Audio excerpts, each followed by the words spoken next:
കത്തോലിക്ക വിശ്വാസം എന്ന പ്രഭാഷണ പരമ്പരയിലെ മൂന്നാമത്തെ വീഡിയോ ആണ് ഇത്. ഭൂമിയിൽ ഒരു ക്രൈസ്തവ സഭ മാത്രമേ ഉണ്ടായിരിക്കാൻ പാടുള്ളൂ. ഇതാണ് ദൈവത്തിന്റെ ആഗ്രഹം.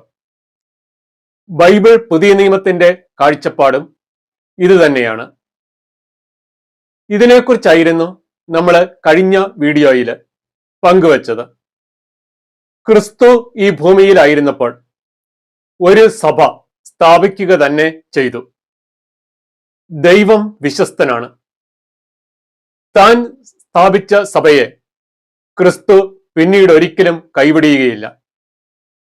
ഇതേക്കുറിച്ചാണ് ഇന്നത്തെ ഈ വീഡിയോയിൽ നമ്മൾ പങ്കുവയ്ക്കുവാൻ പോകുന്നത്. ഒരു ഉദാഹരണത്തിന്റെ സഹായത്തോടെ നമുക്ക് ആരംഭിക്കാം. ഒരു സ്ഥലത്ത് ഒരു വീട്ടിൽ ഒരു ഭാര്യയും ഭർത്താവും താമസിച്ചിരുന്നു. ഈ ഭർത്താവ് വളരെ സ്നേഹസമ്പന്നനായ ഒരു വ്യക്തിയാണ്. അയാള് തന്റെ ഭാര്യയെ ആത്മാർത്ഥമായി സ്നേഹിച്ചിരുന്നു. എന്നാൽ ഈ ഭാര്യ അയാളോട് അവിശ്വസ്തത കാട്ടി. തന്റെ സ്വന്തം തീരുമാനപ്രകാരം അയാളിൽ നിന്ന് വേർപിരിഞ്ഞ് പോവുകയും ചെയ്തു. ഈ ഭർത്താവിന് വേണമെങ്കിൽ മറ്റൊരു സ്ത്രീയെ വിവാഹം ചെയ്യാം. അയാള് അങ്ങനെ ചെയ്താലും അയാൾ കുറ്റക്കാരനാണെന്ന് നമ്മൾ പറയത്തില്ല. എന്നാൽ ഈ ഭർത്താവ് അങ്ങനെ ചെയ്തില്ല.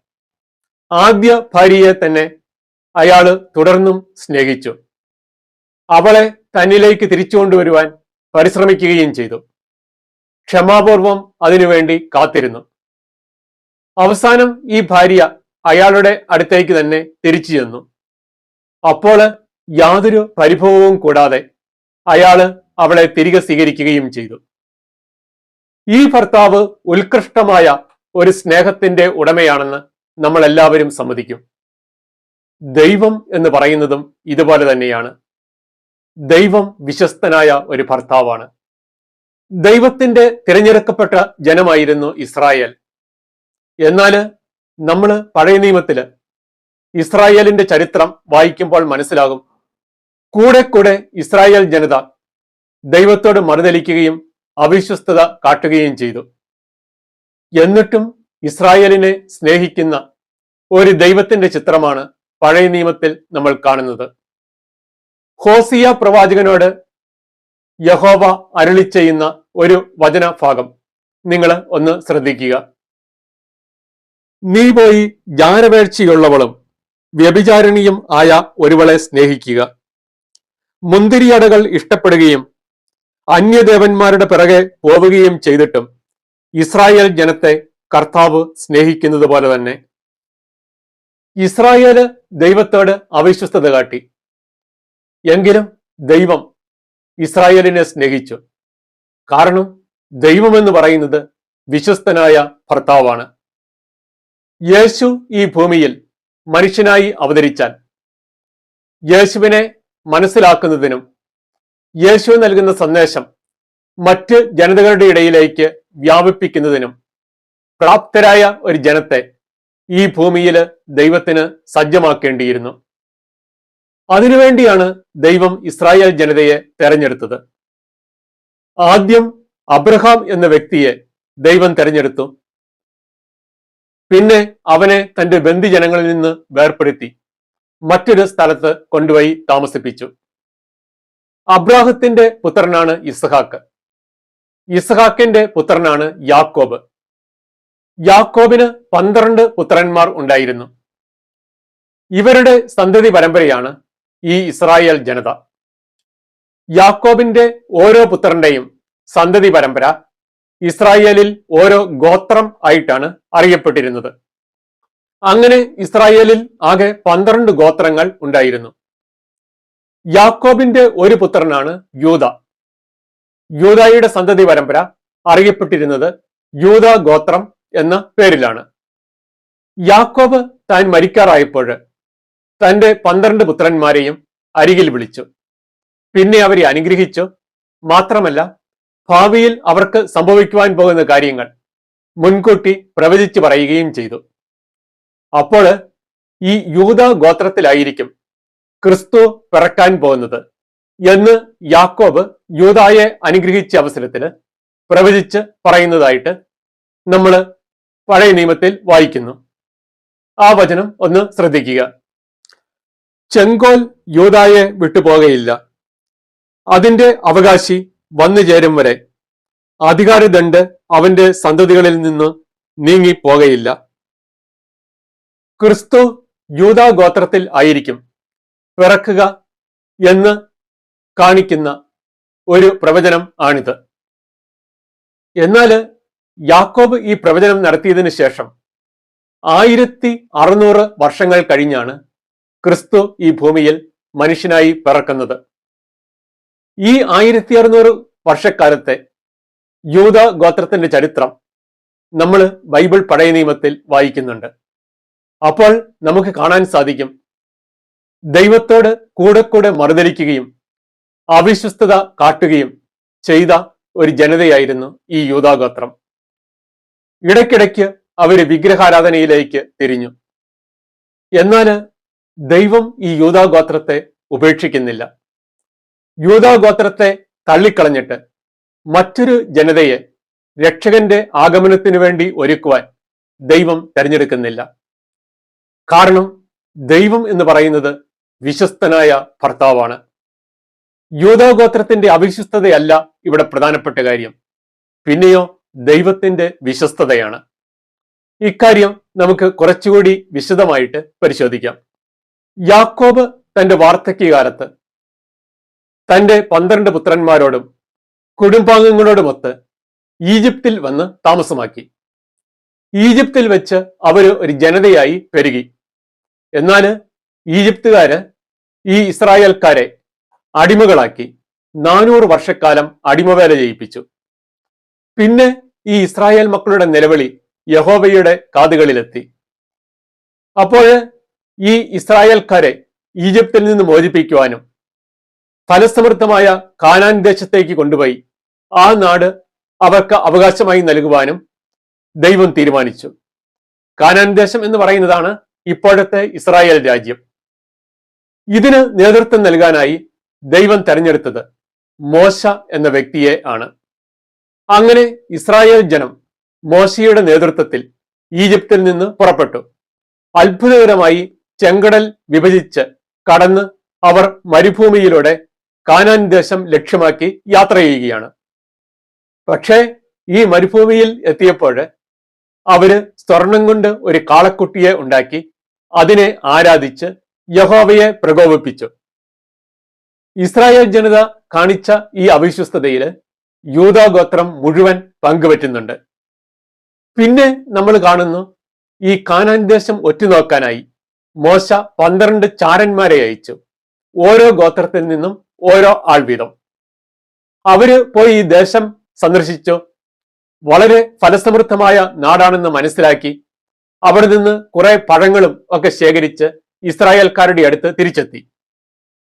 ഈ പോയ 12 പേരിൽ 10 പേരും പറഞ്ഞു, ദേശം നല്ലതാണ്, പക്ഷേ ആ ജനതയെ യുദ്ധത്തിൽ തോൽപ്പിക്കുവാൻ നമുക്ക് സാധിക്കുകയില്ല, അതുകൊണ്ട് നമുക്ക് ഈജിപ്തിലേക്ക് മടങ്ങിപ്പോകാം.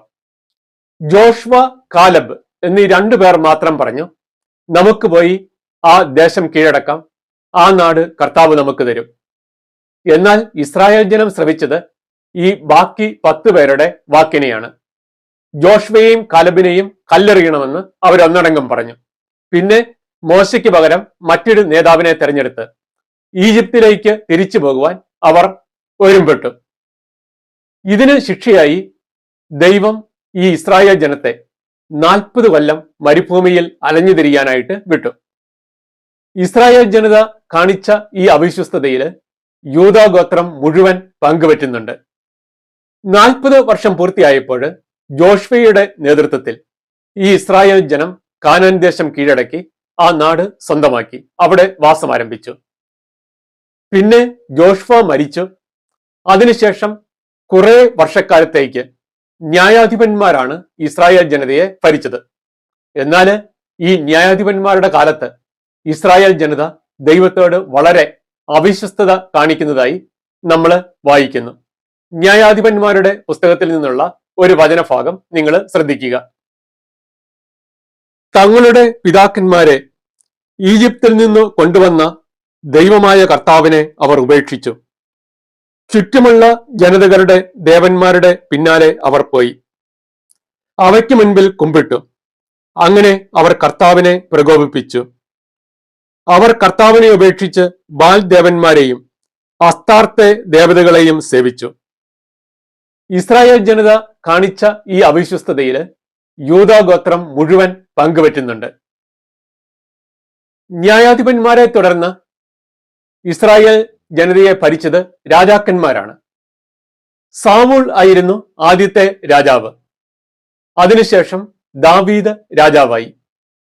ദാവീദ് ജീവിതകാലം മുഴുവൻ ദൈവത്തോട് വിശ്വസ്തനായിരുന്നു. ദാവീദിന് ശേഷം അവന്റെ പുത്രൻ സോളമൻ ഇസ്രായേലിന്റെ രാജാവായി. സോളമൻ ആദ്യ കാലത്ത് യഹോവയോട് വിശ്വസ്തത പുലർത്തി. എന്നാൽ ജീവിതത്തിന്റെ അവസാന കാലഘട്ടം ആയപ്പോൾ വിഗ്രഹാരാധനയിലേക്കും മറ്റും തിരിഞ്ഞു ദൈവത്തോട് അവിശ്വസ്തത കാട്ടി. സോളമന്റെ കാലശേഷം ഈ ഇസ്രായേൽ രാജ്യം രണ്ടായി വിഭജിക്കപ്പെട്ടു. യൂദായും ബെഞ്ചമിനും ഉൾപ്പെടുന്ന ഗോത്രങ്ങള് അത് യൂദാ രാജ്യം എന്ന പേരിൽ അറിയപ്പെട്ടു. ബാക്കി 10 ഗോത്രങ്ങൾ ഇസ്രായേൽ എന്ന പേരിൽ തന്നെ അറിയപ്പെട്ടു. സോളമന്റെ പുത്രനായ റെഹോബോവാം ആണ് യൂദാ രാജ്യം ഭരിച്ചത്. ഇസ്രായേൽ ഭരിച്ചതാകട്ടെ ജെറോബോവാമും. റെഹോബോവാമിന്റെ കാലത്ത് തന്നെ യൂദാ നിവാസികള് യഹോവയോട് വലിയ അവിശ്വസ്തത കാട്ടുന്നതായി നമ്മൾ രാജാക്കന്മാരുടെ 1-ാം പുസ്തകത്തിൽ വായിക്കുന്നു. ആ ഭാഗം ഒന്ന് ശ്രദ്ധിക്കുക. അവർ പൂജാഗിരികളും സ്തംഭങ്ങളും ഉണ്ടാക്കി. എല്ലാ കുന്നുകളുടെയും മുകളിലും എല്ലാ വൃക്ഷങ്ങളുടെയും ചുവട്ടിലും അക്ഷേര പ്രതിഷ്ഠകൾ സ്ഥാപിക്കുകയും ചെയ്തു. ദേവപ്രീതിക്ക് വേണ്ടിയുള്ള ആൺവേശ്യ സമ്പ്രദായവും അവിടെ ഉണ്ടായിരുന്നു. കർത്താവ് ഇസ്രായേൽ ജനത്തിന്റെ മുൻപിൽ നിന്ന് ആട്ടിയകറ്റിയ ജനതകളുടെ എല്ലാ മ്ലേച്ഛതകളിലും അവർ മുഴുകി. അപ്പോൾ കാണുക, ഈ റെഹോബോവാമിന്റെ കാലത്ത് തന്നെ യൂദാഗോത്രം യഹോവയോട് വലിയ അവിശ്വസ്തത കാണിക്കുന്നു. ഇസ്രായേൽ രാജ്യവും ദൈവത്തോട് ഇതുപോലെ തന്നെ അവിശ്വസ്തത കാട്ടി. അതിനാല് അവരെ ദൈവം ഈ രക്ഷാകര പദ്ധതിയിൽ നിന്ന് പുറന്തള്ളിക്കളഞ്ഞു. എന്നാൽ യൂദാഗോത്രത്തെ കൈവിട്ടില്ല. റെഹോബോവാമിന് ശേഷം 18 രാജാക്കന്മാർ ഒന്നിന് ശേഷം മറ്റൊന്നായി യൂദാ രാജ്യം ഭരിച്ചു. ഇതില് ജോസിയ, ഹെസക്കിയ എന്നീ 2 രാജാക്കന്മാർ മാത്രമാണ് പിതാവായ ദാവീദിനെ പോലെ ദൈവത്തോട് വിശ്വസ്തത കാട്ടിയത്. ബാക്കി എല്ലാ രാജാക്കന്മാരുടെയും കാലത്ത് ഏറെയും കുറഞ്ഞും ഈ യൂദാ നിവാസികള് വിഗ്രഹാരാധനയും മറ്റും ചെയ്ത് യഹോവയോട് അവിശ്വസ്തത കാട്ടി. അതിനാല് ഈ സെദക്കിയ രാജാവിന്റെ കാലം വന്നപ്പോൾ ഈ യൂദാ രാജ്യത്തെ ബാബിലോൺ രാജാവിന്റെ അടിമത്തത്തിന് ദൈവം വിട്ടുകൊടുത്തു. ബാബിലോൺ രാജാവായ നബുക്കത്ത് നെസർ ഈ യൂദാ രാജ്യം കീഴടക്കി യൂദാ നിവാസികളെ പ്രവാസികളാക്കി ബാബിലോണിലേക്ക് കൊണ്ടുപോയി. ഇത് BC 587 നടക്കുന്നത്. എന്നാൽ BC 538 ആയപ്പോൾ പേർഷ്യൻ രാജാവായ സൈറസ് ബാബിലോൺ കീഴടക്കി യൂദാ നിവാസികളെ തങ്ങളുടെ മാതൃദേശത്തേക്ക് തിരിച്ചു പോകുവാൻ സമ്മതിക്കുകയും ചെയ്തു. അങ്ങനെ അവര് തിരിച്ചെത്തി ദേവാലയവും മറ്റും വീണ്ടും നിർമ്മിച്ചു. പിന്നെ ഒരു 500 വർഷം കഴിഞ്ഞപ്പോൾ ഈ യൂദാ ഗോത്രത്തിൽ നിന്ന് തന്നെ ക്രിസ്തു ഈ ഭൂമിയിൽ ജനിക്കുകയും ചെയ്തു. യൂദാ ഗോത്രത്തിൽ നിന്ന് ക്രിസ്തു പിറക്കുമെന്ന് യാക്കോബ് പ്രവചിച്ചു പറഞ്ഞു. തുടർന്ന് 1600 വർഷം കഴിഞ്ഞാണ് ക്രിസ്തു ഈ ഭൂമിയിൽ പിറക്കുന്നത്. ഈ കാലയളവിൽ ഉടനീളം ഈ യൂദാ ഗോത്രം ദൈവത്തോട് വളരെയേറെ മറുതലിച്ചു, കൂടെ കൂടെ അവിശ്വസ്തത കാട്ടി. എന്നാൽ ദൈവം അവരെ കൈവിടിഞ്ഞില്ല. ഓരോ തവണയും തന്നിലേക്ക് അവരെ തിരിച്ചു കൊണ്ടുവരുവാൻ ദൈവം പരിശ്രമിച്ചുകൊണ്ടിരുന്നു. അതായത് ഈ യൂദാ ഗോത്രത്തെ തള്ളിക്കളഞ്ഞ് രക്ഷകന്റെ, അതായത് ക്രിസ്തുവിന്റെ ആഗമനത്തിനു വേണ്ടി ഒരുക്കുവാൻ മറ്റൊരു ജനതയെ ദൈവം തെരഞ്ഞെടുത്തില്ല. കാരണം ദൈവം വിശ്വസ്തനായ ഭർത്താവാണ്. യൂദാ ഗോത്രത്തിന്റെ അവിശ്വസ്തതയല്ല ഇവിടെ പ്രധാനപ്പെട്ട കാര്യം, പിന്നെയോ ദൈവത്തിന്റെ വിശ്വസ്തതയാണ്. ഇനി നമുക്ക് സഭകളുടെ കാര്യത്തിലേക്ക് വരാം. കഴിഞ്ഞ വീഡിയോയിൽ നമ്മൾ പങ്കുവച്ചിരുന്നു, ലോകത്ത് ഒരു ക്രൈസ്തവ സഭ മാത്രം ഉണ്ടായിരിക്കണം എന്നതാണ് ദൈവത്തിന്റെ ആഗ്രഹം. പുതിയ നിയമത്തിന്റെ കാഴ്ചപ്പാട് അതുതന്നെയാണ്. ക്രിസ്തു ഈ ഭൂമിയിൽ ആയിരുന്നപ്പോൾ ഒരു സഭ സ്ഥാപിക്കുക തന്നെ ചെയ്തു. മത്തായിയുടെ സുവിശേഷത്തിൽ നിന്നുള്ള ഒരു വചനം നിങ്ങളൊന്ന് ശ്രദ്ധിക്കുക.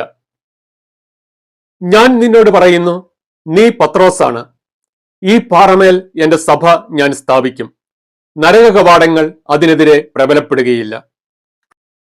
പത്രോസിനോട് യേശു പറയുന്ന ഈ വചനത്തിൽ നിന്ന് നമുക്ക് മനസ്സിലാക്കാവുന്നതേയുള്ളൂ, ക്രിസ്തു ഒരു സഭ സ്ഥാപിക്കുക തന്നെ ചെയ്തു. ഈ സഭ കത്തോലിക്ക സഭയാണ് എന്ന കാര്യം വരുന്ന വീഡിയോയിൽ നമ്മൾ വ്യക്തമായിട്ട് തെളിയിക്കുന്നതായിരിക്കും. ഇനി നമുക്ക് കത്തോലിക്ക സഭയുടെ കാര്യം തന്നെ പരിഗണിക്കാം. കഴിഞ്ഞ 2000 വർഷത്തെ ചരിത്രം പരിശോധിക്കുകയാണെങ്കിൽ ഈ കത്തോലിക്ക സഭയിൽ നിരവധി ന്യൂനതകൾ, കുറവുകൾ ഉണ്ടായതായി നമുക്ക് കാണാൻ സാധിക്കും. എന്ന് കരുതി ദൈവം കത്തോലിക്ക സഭയെ കൈവിടിയത്തില്ല. താൻ സ്ഥാപിച്ച ആ ഏക സത്യസഭ എന്ന പദവിയിൽ നിന്ന് കത്തോലിക്ക സഭയെ ദൈവം ഒരിക്കലും തള്ളിക്കളയുകയുമില്ല. കാരണം ദൈവം വിശ്വസ്തനായ ഭർത്താവാണ്. സഭയുടെ അവിശ്വസ്തതയല്ല ഇവിടെ പ്രധാനപ്പെട്ട കാര്യം, പിന്നെയോ ദൈവത്തിന്റെ വിശ്വസ്തതയാണ്. നമ്മൾ ഈ കഴിഞ്ഞ 2000 വർഷത്തെ കത്തോലിക്ക സഭയുടെ കാര്യം പരിഗണിക്കുകയാണെങ്കിൽ സഭയിൽ പരിശുദ്ധാത്മാവിന്റെ പ്രവർത്തനം എല്ലാ കാലഘട്ടത്തിലും ഉണ്ടായിരുന്നതായി നമുക്ക് കാണാൻ സാധിക്കും. എല്ലാ കാലഘട്ടത്തിലും വലിയ വിശുദ്ധർ കത്തോലിക്ക സഭയിൽ ഉണ്ടായിരുന്നു. മാത്രമല്ല, വിശുദ്ധരിലൂടെയും അതുപോലെ സന്യാസ സഭകളിലൂടെയും സൂനഹദോസുകളിലൂടെയും ഓരോ കാലഘട്ടത്തിലും നവീകരണത്തിനുള്ള ശ്രമങ്ങൾ സഭയിൽ നടന്നുകൊണ്ടാണ് ഇരുന്നത്. 16-ാം നൂറ്റാണ്ടിൽ പ്രൊട്ടസ്റ്റന്റ് നവീകരണം ആരംഭിച്ചു. എന്നാൽ ഇതേ തുടർന്ന് തന്നെ തെന്ത്രോസ് സൂനഹദോസ് വിളിച്ചുകൂട്ടപ്പെട്ടു. ഇത് സഭയിൽ വലിയ മാറ്റങ്ങൾക്ക് ഇടവരുത്തി. 20-ാം നൂറ്റാണ്ടിലേക്ക് വരുമ്പോൾ 2-ാം വത്തിക്കാൻ കൗൺസിൽ നമ്മൾ കാണുന്നു. അതുപോലെ തന്നെ കരിസ്മാറ്റിക് നവീകരണം കത്തോലിക്ക സഭയിലേക്ക് കടന്നു വന്നു. അത് ഇപ്പോഴും നിലനിൽക്കുന്നുണ്ട്. ഇങ്ങനെ പരിശുദ്ധാത്മാവിന്റെ പ്രവർത്തനം കത്തോലിക്ക സഭയിൽ എല്ലാ കാലഘട്ടത്തിലും നമുക്ക് കാണാനായിട്ട് സാധിക്കും. എന്നാൽ അതേസമയം തന്നെ കത്തോലിക്ക സഭയിൽ നിരവധി ന്യൂനതകളുമുണ്ട്. ബൈബിളിന്റെ ചൈതന്യത്തിന് നിരക്കാത്ത നിരവധി കാര്യങ്ങൾ കത്തോലിക്ക സഭയിൽ നടന്നിട്ടുണ്ട്. കുരിശുയുദ്ധങ്ങള്, ഇൻക്വിസിഷൻ തുടങ്ങിയവയൊക്കെ ഇതിലേക്കായി നമുക്ക് ചൂണ്ടിക്കാണിക്കാൻ സാധിക്കും.